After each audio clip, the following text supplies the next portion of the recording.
So they talk about that. Yeah, they talked about We're that good. twice. All right, Coach, go ahead, talk about Air Force this week. Yep. Big week for us this week.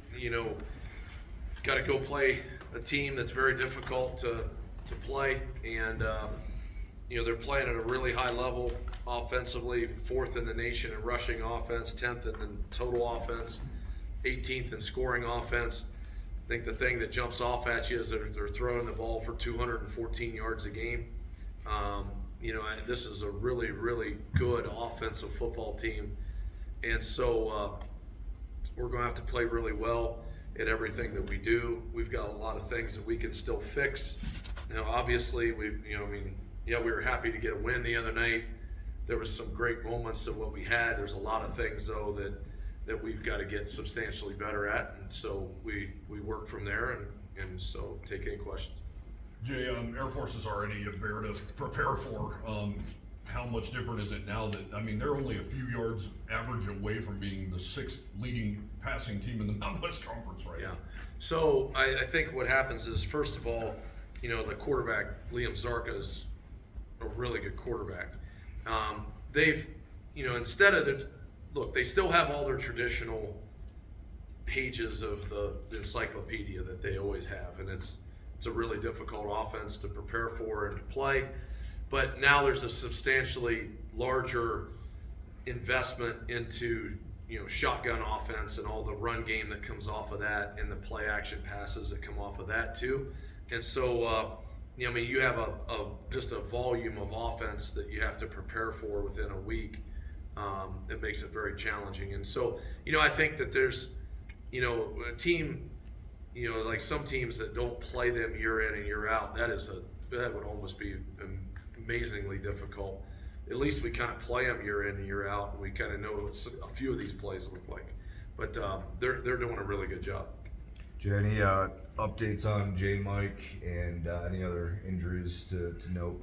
Yeah, Andrew Johnson was fine. He's cleared. I think with J. Mike and Jones Thomas, Jones missed the game the other night. With his injury, those two guys. My understanding this morning in talking was the expectation is that those guys should be ready to play this week. So that's kind of where we're at. That'd be a great thing for us offensively to pick him back up. So, right now on Monday, I think, I just saw him a little bit ago. He was in a great, he was as upbeat as I've seen him for a long time. So I'm kind of taking that to where he must be feeling pretty good. Jay, as we kind of saw, do you credit maybe blitzing and some different looks the other night of flipping the script? Because in the beginning it looked like Danny Scudero might break every NCAA record under the sun. Look, I think there's a couple things. I think fundamentally we did a couple things better. I think that the defense, our defensive coaches had a good plan, and we just stayed in the plan of not all of a sudden. Look, it's real easy, and like I told Aaron after the game, like as a defensive coordinator, you're always going to have a game where things just go to crap right off the bat. And so you got to look at it and evaluate it for, okay, is it what we're doing and that's the issue, or is it kind of how we're doing it?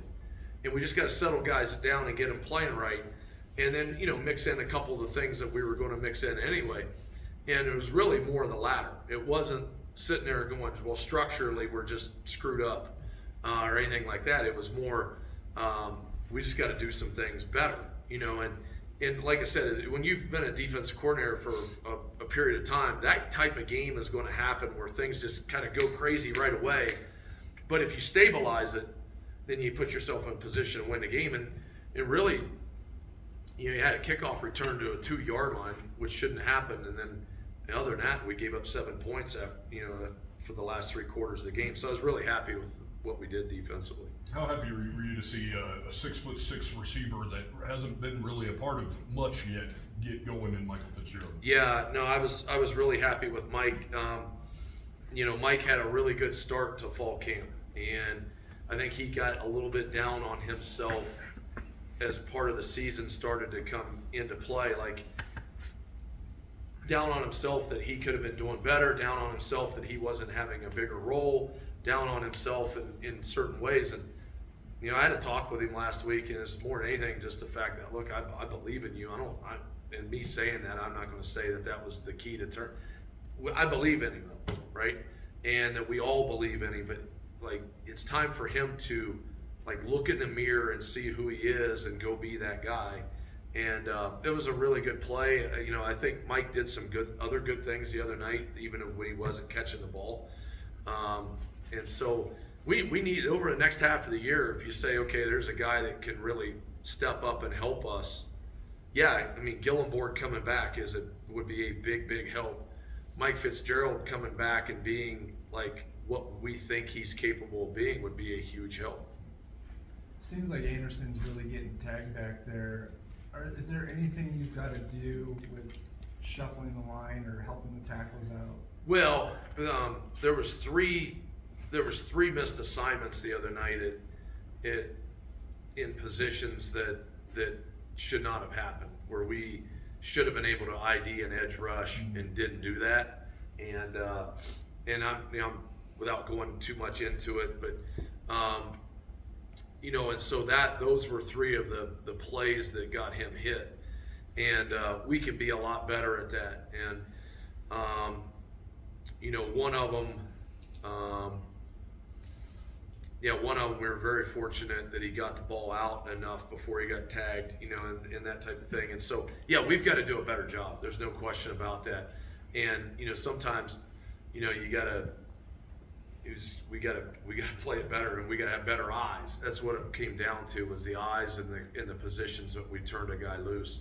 And, you know, and look, that's part of it too. I mean, like we did the kind of the same thing to them on the goal line. They cut a guy loose and caused a sack fumble and that whole thing. And so sometimes, like, it's easy to say just block them all, but you got to ID where they're coming from, and we got to do a really good job of having our eyes and ID where they're coming from. Jay, we talked about Dion DeBlanc, obviously touchdown in each of the last two games, and then a couple of mistakes on special teams. Obviously, what are some conversations with him, and is that kind of maybe just some of the growing pains with being a true freshman out there? Well, I mean, look, we're not going to continue to live with dropping a ball, you know, very often or anything like that. But, you know, I think that he's shown how valuable that he can be and how much of an impact that he can have. He muffed the punt the other night. He did not do a good job of getting his body underneath of the ball as it was coming down. So he ended up having to be overextended to try to catch it, you know, where you want to be under it completely and let the ball, you know, kind of get into you. Instead, you don't want to be leaning out of your frame. And he misjudged it. And, you know, and so in that situation, we got to continue to coach him on it and continue to work with that. But, you know, and the biggest thing that happened immediately as soon as he did it, the first thing he did is put his head down. That's the first thing I said to him: put your chin up. Yeah. And to him, I saw him this morning. One of the things he told me, he's like, okay, when we got the fumble off of that, then his whole like biorhythm changed. You know what I mean? And so he was a guy that thought he was going to lose us a game, and then really at the end of the game, he kind of helped us win a game, because on a 4th and 5, he dug in and got us a 5.5 yard gain on a screen, and so he's got a ton of value to us. Coach, I think 11 different players finished with a reception last weekend. How big is it to keep involving that much depth in the passing game, as I know is something we were critical of? Yeah, I think that's been 2 straight games where we've kind of had that number of people being targeting, catching the ball. I think that's a positive. Look, I think it speaks to the quarterback also, you know, being able to distribute the ball different places and being able to have an idea of where his reads are and some things of that nature too. And so I think Caden's done a good job with that. But we have some depth. We need some guys that continue to step up and go forward with it. Mike is one that, you know, obviously we talked about there. It'll be great to get Gillenborg back, because, you know, obviously then that's a guy that will get frequent targets and those types of things. But no, I mean, I think we're better in that area. We have a lot of areas we got to get better at, but we're better in that area, and that's a positive step. I mean, We haven't been above 80th in total offense in the country at the University of Wyoming since Josh Allen left. So we're trying to get there, okay, and we got work to do. So we're trying to get there. When you go back to the day that you signed Sam Harris, did you expect him to become your RB1 as quickly as he can, or to reach this skill level as quickly as he did? We knew that he was good. We knew that he had the capability of being, outstanding. You don't ever count on that with a true freshman coming in the time frame that, they're going to get here in the summer and how that all goes. He handled all his business really well in the summer and summer workouts and all that all the way through. So you get yourself, an idea that, okay, this guy's ahead of the curve maturity-wise. Then when we got him on a field and realized how good he was with vision and footwork and cuts and also how good his ball skills are. Like he can play receiver, really, to be honest with you. So you started looking at that whole package and you're like, okay, this guy is well ahead of the curve for where he's at. And so, look, he's such a good kid too, and I asked him this morning if he still can outrun Jack Walsh. He says he can, so that's obviously he could on that screen the other night. So, Coach, you played 2 backup safeties, and Brooklyn Cheek got his first action. What did you think about the way those 2 guys played together? yeah, I mean, okay, so Brooklyn Cheek got kind of pressed in because of Andrew Johnson being out last week. Jones Thomas was a day of game scratch. So Brooklyn did not wake up Saturday morning expecting to start. And nor did I expect Brooklyn to start. We thought we might have to play him. But he played 84 plays the other night. And it was his first 84 plays that he's played defensively at the University of Wyoming. He did a pretty good job. And there was things that he could clean up in certain calls and certain situations. But for the first time doing that, look, you could do that, play somebody and be like, well, okay, well, they won't expose him or they won't get to him. You go and play somebody that's going to spread the ball out and throw it 50 times, and you're like, okay, you got a guy back there that's not played a snap for you. But I told Aaron Bowl that day. I said, well, look, I was a defensive coordinator at Washington State or at Minnesota, and we beat Washington State when Mike Leach was there, and we didn't have 4 of our top 7 DBs that day. So just hold on, we'll make it happen somehow. So we'll figure it out. Jay, you guys are still a program that values high school recruiting, and you're not just reloading the portal like so many big schools are.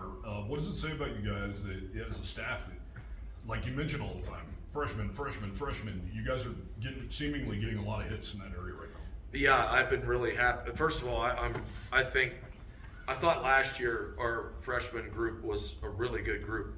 This year, the freshman group that's here right now, to me, is clearly the most well-rounded, talented group that we've had. And look, we're not far away from where Keelan Washam might get dusted off. Like a guy, we couldn't cover him last week. You thought Scudero made us look bad. We couldn't cover this guy. And so, like, there's things that I'm happy with that. We have a 4th and 5 the other night that we have to get to keep a drive going, the touchdown to Charlie Conan. That's a 4th and 5 play through the screen to Dion. And there's Brent, DeBlanc, and Sam Harris all on the field together at the same time. And again, we're not sitting here saying, okay, we're building. These guys are just good. And so, like, that's a really positive thing. And, we had the issue on kickoff the other night. That was the first thing I told Benny, boy, get Perez in, because I know what's about to happen. And so we put Steven Perez in to do that. We're going to use Parker Moore. We're going to use Cade Brook. We're going to use guys like that through these 4-game stretches, not blow their red shirt, but we're going to use these guys. And I like where we're at right now. We had 2 commitments over the last couple days too. And, I saw it look, and I think it's kind of like even this, I talked to Coach Ken before the game the other day, and the first thing he says to me was, Coach, I had no idea this place was this nice.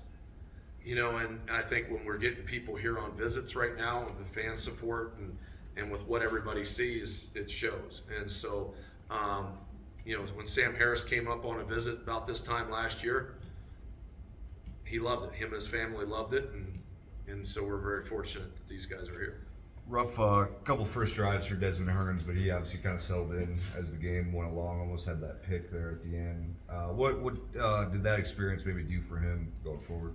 Yeah, look, I think Des did some good things the other night. I think one of the biggest things that Des can learn, like there's a fundamental improvement in certain areas that Des can make.